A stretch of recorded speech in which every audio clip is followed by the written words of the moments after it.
সম্মানিত অভিভাবক বৃন্দ, আসছে শীতকাল। আমরা সবাই মনে হয় খুবই চিন্তিত যে আমাদের ছোট্ট নবজাতক শিশুটিকে কিভাবে আমরা এই শীতের প্রকোপ থেকে রক্ষা করতে পারি, কারণ এই ছোট্ট শিশুরাই কিন্তু নানা রকম রোগের উপসর্গ নিয়ে আমাদের সামনে দেখা দিতে পারে। আসসালামু আলাইকুম, আমি ডাক্তার শারমিন আফরোজ, নবজাতক ও শিশু রোগ বিশেষজ্ঞ।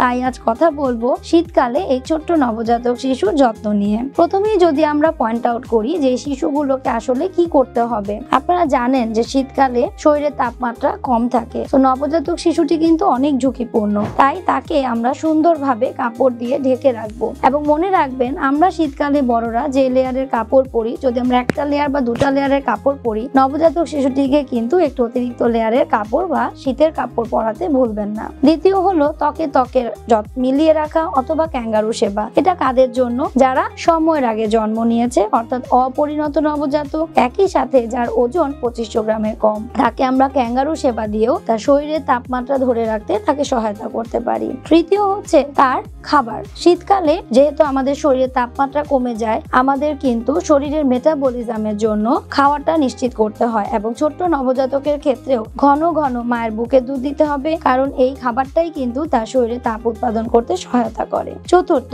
তার শরীরে কি মাখবো। আমরা অনেক সময় চিন্তা করি, বিভিন্ন রকম শীতের লোশন নিয়ে চিন্তা করি, কিন্তু না, ছোট্ট নবজাতক শিশুটির স্কিন কিন্তু খুবই সংবেদনশীল। সো তার শরীরে যে কোনো জিনিস লাগানো যাবে না। আমরা যদি লাগাতেই চাই, অলিভ অয়েল দিতে পারি, কিন্তু কখনো সরিষার তেল ব্যবহার করা উচিত হবে না, কারণ অনেক শিশুর এই ক্ষেত্রে র্যাশ বা বিভিন্ন রকমের রিয়াকশন হয়ে থাকতে পারে। পাশাপাশি এইসব যত্নের সাথে আমাদের কিন্তু নবজাতকের চুল কাটা থেকে বিরত রাখতে হবে। আবহাওয়া বুঝে তাকে ডেইলি অথবা একদিন পর পর হালকা কুসুম গরম পানিতে গোসল করাতে হবে। এবং পরিশেষে তাকে পরিষ্কার পরিচ্ছন্ন রাখতে হবে।